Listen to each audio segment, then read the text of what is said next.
बिस्मिल्लाहिर्रहमानिर्रहीम। अस्सलाम वालेकुम। आप सब कैसे? उम्मीद करती हूँ आप सब खैरियत से होंगे। आपकी दुआओं से मैं और मेरी फैमिली बिल्कुल ठीक ठाक। आज बहुत ही अमेजिंग डिफरेंट रेसिपी लेके आई हूँ, बहुत ही मज़े की है और मेरे से किसी ने फरमाइश की थी तो मैंने कहा चले आज मैं बनाने लगी हूँ तो ये वीडियो शेयर करती हूँ आपके साथ। तो यहाँ मैं बना रही हूँ पैटीज़। पैटीज़ बहुत ही आसान, ना आपको ओवन में बेक करने पड़ेंगे और ना ही इसकी डो को रेस्ट देना पड़ेगा। तो यहाँ पे मैंने 2 कप मैदा लिया था, उसमें तकरीबन 2 टेबलस्पून मैंने ऑयल के डाले हैं और 1 टीस्पून उसमें नमक का डाला। इनको पहले अच्छी तरह मिक्स किया है और फिर उसे पानी की मदद से गूंदना शुरू कर दिया था। तो ना ये ओवन में आप बेक करेंगे और ना ही इसको स्टे देंगे बहुत लंबा, जैसे फ्रिज में बार बार मक्खन लगाएं, बटर लगाएं, कुछ भी चीज़ लगाएं और स्टे देते हैं। तो ये बगैर स्टे दिए आपकी बहुत ही मज़े की लेज़ वाली पैटीज़ बन के तैयार हो जाएगी। तो यहाँ मैं थोड़ा थोड़ा करके पानी डालती जा रही, तकरीबन आधा कप 2 कप मैदे में मेरा आधा कप पानी डाला था। आधा कप पानी थोड़ा थोड़ा करके मैं डालती जा रही थी और इसको मिक्स करती जा रही थी। यहाँ हमने एक रफ सी डो तैयार करनी है, ना ही इसको हमने हार्ड गूंदना है और ना ही हमने इसको बहुत सॉफ्ट बनाना है। दरमियानी से एक डो हम रफ सी डो बना लेंगे। ये देखें बहुत जल्दी से हमने डो गूंद ली हुई है, रफ सी डो है हमारी। कोई इसको मैंने हार्ड नहीं किया और कोई इसको सॉफ्ट नहीं किया। इस तरह का इसका टेक्सचर होना चाहिए और इसको तकरीबन हम अभी ढक के तकरीबन 20 मिनट के लिए साइड पे रख देंगे। मैं इसके ऊपर थोड़ा सा मैं ऑयल लगा दूँगी और उसे मैं ढक के साइड पे रख दूँगी। और जब तक ये हमारी सेट होती है इतनी देर में हम इसका जो अंदर का मिक्सचर होगा, जो इसकी फीलिंग होगी, वो हम तैयार कर लेंगे। तो यहाँ पे मैंने तकरीबन चूल्हा ऑन कर लिया था, मीडियम फ्लेम पे मैंने एक प्याज मीडियम साइज़ का और 1 टेबलस्पून ऑयल डाल के मैंने प्याज को सोते करना शुरू कर दिया है। प्याज को सिर्फ हमने सॉफ्ट करना है। जैसे ही प्याज थोड़ा सा सॉफ्ट होना शुरू होगा तो यहाँ पे 1 टीस्पून मैं इसमें जिंजर गार्लिक का पेस्ट ऐड कर दूँगी। आप चाहें तो इसमें जिंजर जो है, ये गार्लिक जो है, थोड़ा थोड़ा मोटा कुटा हुआ भी डाल सकते हैं। तो मेरे पास पेस्ट था, मैंने इसमें पेस्ट ऐड किया। जैसे ही इसकी रास स्मेल ख़त्म होना शुरू हो जाएगी और थोड़ा सा ये सॉफ्ट होना शुरू हो जाएंगे प्याज, तो मैं स्पाइसेस ऐड करती हूँ। कुछ स्पाइसेस, बहुत कम स्पाइसेस जाएंगे। नमक जाएगा half teaspoon, half teaspoon लाल मिर्च पाउडर जाएगा, 1/4 टीस्पून इसमें हल्दी पाउडर जाएगा, हाफ़ टी स्पून सदरा मिर्च जाएगी, हाफ़ टी स्पून इसमें जाएगा ज़ीरा पाउडर और 1 टीस्पून से भर के मैंने कोरिएंडर पाउडर का डाला है। कोरिएंडर पाउडर चाहे तो आप उसकी जगह पे साबुत भी डाल सकते हैं। और 1 टेबलस्पून पानी डाल के इसको पकाएंगे ताकि जो मसाले हैं, जो ड्राई स्पाइसेस है, वो जले नहीं। तो 1 टेबलस्पून पानी ऐड करके इसको मैंने पकाना शुरू कर दिया था। ये देखें ये पकना शुरू हो गया। जैसे ये सारी चीज़ें सॉफ्ट हो जाएंगी और इनकी रास स्मेल ख़त्म हो जाएगी तो इसमें मैंने आलू ऐड किए हैं। मैं आलू की पैटीज़ बना रही हूँ तो मैंने तकरीबन 2 आलू लेकर उन्हें पहले मैंने बॉयल कर लिया था और हाथों की मदद से उसको मसल लिया है। और बस अब हमने इसको कोई पकाना नहीं है क्योंकि आलू ऑलरेडी हमारे गले हुए हैं। तो सिर्फ हम इस मसाले के साथ इन आलूओं को, जो हमारे मैश पोटैटो हैं, इनको हम सिर्फ इनके साथ मिक्स करेंगे। तो आप चाहें तो कीमे के भी बना सकते हैं, चिकन के कीमे के, बीफ के, लैम के, किसी कीमे के बना सकते हैं, या चाहे तो खाली चिकन के भी बना सकते हैं। इसी तरीके से आप चिकन कीमा और जो भी आप फीलिंग तैयार करना चाहें उसकी फीलिंग आप अपनी मर्ज़ी के हिसाब से बना सकते हैं। मुझे आलू की फीलिंग बनानी थी तो मैंने इस तरीके से आलू की फीलिंग तैयार की और इसी तरीके से आप वेजिटेबल फीलिंग तैयार कर सकते हैं। और ये हमारे तैयार हो गए थे, उन्हें मैंने साइड पे रख दिया ठंडा होने के लिए। और ये हमारी डो अब 20 मिनट के बाद इसका टेक्सचर देखें कैसे सॉफ्ट हो गया होगा। बस अब हमने इसको कोई हम स्टे नहीं देंगे। बस अब इसको हम अपने जो प्रोसेस है उसको शुरू कर देंगे। अब मैंने इसे काउंटर टैप पे रख के इसको हल्का हल्का सा रोल करना शुरू किया। तकरीबन 1-2 मिनट के लिए मैंने इसको इस तरह से रोल किया और इसकी जो हवा थी वो रिलीज़ की। और यहाँ पे अब इसके मैं पीसेस कर लूँगी। आप चाहें तो 4 भी कर सकते हैं। मैंने यहाँ पे 8 छोटे छोटे पीसेस पेड़े, इसके 8 पीसेस किए हैं और उनके छोटे छोटे 8 पेड़े बना लिए थे। आप चाहें तो 4 बड़े बड़े पेड़े बनाकर उससे भी बना सकते हैं, लेकिन क्योंकि ज़्यादा लेयर बनानी थी इसलिए मैंने इसकी 8 पेड़े किए हैं। तो यहाँ पे ये हमारे 8 बॉल तैयार हो गए हुए थे, छोटे छोटे साइज़ के हमारे 8 बॉल तैयार हो गए। अब एक इनमें से मैं बॉल लूँगी और उसको बेलना शुरू करेंगे, लेकिन उससे पहले मैं स्लरी तैयार कर लूँगी। 2 टेबलस्पून मैंने घी लिया है और उसी में 2 टेबलस्पून में मैंने 2 टेबलस्पून भर के मैंने इसमें मैदे के डाले हैं। आप चाहें तो इसमें कॉर्नफ्लोर भी ऐड कर सकते हैं। मैंने यहाँ पे मैदा डाला है और एक अच्छी सी स्लरी तैयार कर ली है। अभी इसका टेक्सचर देखें, इस तरह का इसका टेक्सचर होना चाहिए, इस तरह का। अगर आपको मैदा कम लग रहा हो तो इसमें थोड़ा सा मैदा और भी ऐड कर सकते हैं, लेकिन मुझे 2 टेबलस्पून घी और 2 टेबलस्पून मैदा इनफ लगा था। अब मैं यहाँ पे एक पेड़ा लूँगी और उसको थोड़ा सा काउंटर टैप पे मैदा डाल के डस्ट करूँगी, थोड़ा सा मैदा डस्ट करूँगी और उसे रोलर पिन की मदद से बेलना शुरू कर दूँगी। और एक छोटा सा सीढ़ी स्टाइल या उससे थोड़ी सी बड़ी, जितनी मैं इसको बेल सकती हूँ बस आपने उतना बेलना है।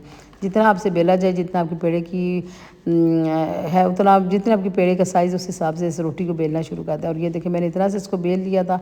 अंदर थोड़ा सा मैदा लगाऊंगी और इसको मैं साइड पे रखती जाऊँगी। इसी तरीके से मैं जो हमारे 8 पेड़े हैं, इन सारे पेड़ों को इसी तरीके से बेल के मैदा डस्ट करते हुए बेलूँगी और फिर उसके बाद इनके अंदर भी थोड़ा सा मैदा रस करूँगी और इसे साइड पे रखती जाऊँगी। ये हमारे 8 पेड़े तैयार हो गए हुए थे। उनमें से एक मैंने रोटी ली है, उसको मैंने अच्छी तरह से झाड़ के उसके ऊपर मैं आप जो स्लरी तैयार की हुई थी चम्मच की मदद से, हाथ की मदद से या नाइफ़ की मदद से आप इसको लगाते जाएंगे। तो मैंने यहाँ पे हाथ की मदद से, अपनी फिंगर की मदद से इसको लगाना शुरू किया और बहुत ज़्यादा भर भर के हम इसमें स्लरी नहीं लगाएंगे। एक लेयर के ऊपर लगाएंगे, उसके ऊपर दूसरी लेयर रखेंगे, दूसरा जो हमारा रोटी तैयार थी, दूसरी जो हमारी लेयर थी वो हम लगाएंगे, उसके ऊपर फिर हम अगेन वही लगाएंगे, प्रोसेस करेंगे, स्लरी लगाएंगे हाथ की मदद से। फिर उसके ऊपर हम तीसरा जो लेयर है वो तीसरी लेयर रखेंगे और तीसरी लेयर के साथ भी हम ऐसे ही करेंगे, उसके ऊपर भी हम इसी तरह स्लरी लगाएंगे। उसी तरह स्लरी लगाने के बाद ये देखिए अब तीसरी लेयर पे भी हमने स्लरी लगा दी है। तीसरी लेयर पे स्लरी लगाने के बाद इसके ऊपर हम चौथी लेयर जो होगी वो रख देंगे। जब हम इसके ऊपर चौथी लेयर रखेंगे तो फिर हम चौथी लेयर के ऊपर हम जो स्लरी है वो भी नहीं लगाएंगे, वो बाद में लगाएंगे। पहले अब हम देखें इसको बेलना शुरू कर देंगे, क्योंकि अभी ये मोटी सी हमारे पास एक इसकी लेयर आ गई हुई है, तो इसको हमने अब पतला करना है। तो अब हम इसको मैं रोलर पिन की मदद से बेलना शुरू कर दूँगी। ये देखिए जितना बेलना है, जितना आप इसको बेल सकते हो उतना आपने बेलना है। ये देखिए इसकी ये पतली सी एक लेयर आपके पास आ गई हुई है। अब जो हमारी चौथी लेयर थी, लास्ट लेयर थी, इसके ऊपर अब हम स्लरी लगाएंगे। फिंगर की मदद से पूरी मैं जो लेयर है इसके ऊपर पूरी के ऊपर अच्छी तरह से फैला लूँगी और बहुत भर भर के नहीं लगाऊंगी, बस इतनी ही लगाऊंगी जितनी मुझे रिक्वायरमेंट होगी। तो ये मैं इसके ऊपर पूरे अच्छी तरह से फैला के लेयर लगा दूँगी और फिर एक साइड से पकड़ कर इसको फोल्ड कर दूँगी। ये देखिए एक साइड ऐसे पकड़ के फोल्ड करूँगी और इसी तरह से फिर मैं उसके ऊपर भी थोड़ा सा लगा लूँगी और फिर उसके ऊपर दूसरी साइड भी फोल्ड कर दूँगी। और अब लास्ट जो हमारी लेयर आई है इसके ऊपर भी मैं थोड़ी सी बिल्कुल थोड़ा मर्जी है लगाए, नहीं तो छोड़ भी दें, तो थोड़ी सी मैं इसके ऊपर लगाऊंगी और उसे मैं फिर सीलिंग रैप में रैप करके या किसी भी कपड़े में रैप करके इसको रख दूँगी थोड़ी देर के लिए। इतनी देर के स्टे दूँगी जितनी देर के लिए हमारी जो बाकी 4 रोटियाँ वो बेल ना लूँ। जो बाकी 4 को भी इसी तरीके से मैं बेल लूँगी और ये भी हमारी तैयार हो गई हुई थी। ये देखिए उसी तरीके से मैंने इनको भी बेला था।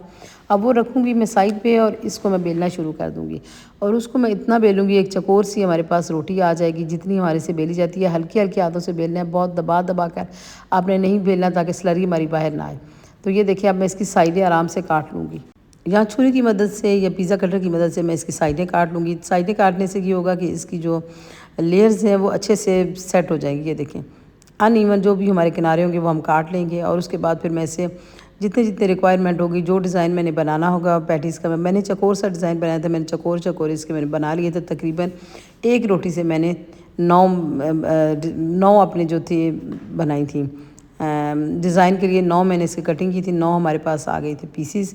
उन 9 पीसेस में मैंने थोड़ा थोड़ा करके जो आलू वाली लेयर थी वो हमारी ठंडी हो गई हुई थी, तो वो मैंने उसके अंदर रखना शुरू कर दी थी। और बहुत कम क्वांटिटी में रखनी, ज़्यादा नहीं रखनी, तकरीबन ½ टीस्पून या 1 टीस्पून आपने रखना है। अब मैंने थोड़ा सा पानी किनारों पे लगाया और उनको अच्छी तरह नहीं दबाना, बस हल्का सा दबाना हाथों से। और फिर अब मैं आपको दिखाऊंगी कि किसी कप की मदद से, किसी गोल शेप की मदद से इसको ऐसे से जहाँ पे हमने आलू रखा होगा वहाँ से हमने इसको दबाना है। एंड किनारे नहीं दबाने, जहाँ पे हमने आलू रखा है वहाँ पे उसको दबाना है। इसी तरीके से सारे जो है मैं थोड़ा थोड़ा आलू रख के अंदर उनको पानी लगा के और उसके बाद फिर मैं इसको दबा के बंद कर लूँगी।